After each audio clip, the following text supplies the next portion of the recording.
Good day everyone. Today we are now in my topic which is the objectives of global citizenship education. So in this, we will tackle kung paano ba ang mga objectives as a guide on how the education will be given into a global or in entire world. But even there is a diverse culture or community. So in objectives of global citizenship education, there is a three learning objectives domain, which is the head, heart, and the hands.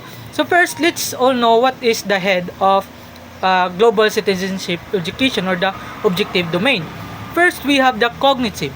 So in the cognitive, it gives a critical thinking towards the people or the learners upang sa gayon malaman nila kung ano ba mga napapanahon na problema dito sa ating society, and also to learn the different cultures or different mga nangyayari dito sa ating society. Knowledge of global issues.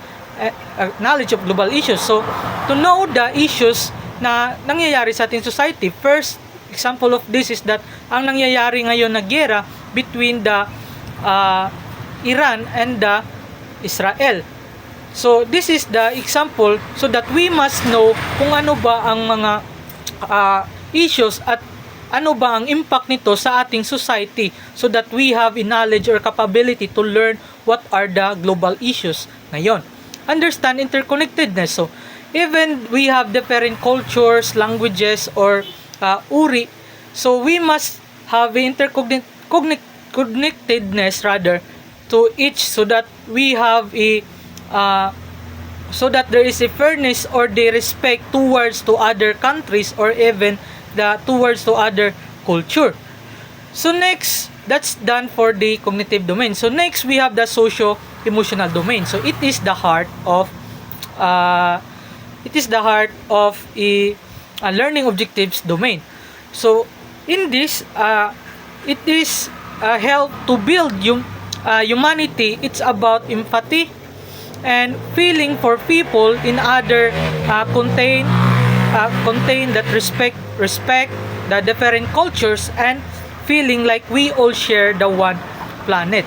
So it has a empathy, solidarity, respect for diversity, shared responsibility.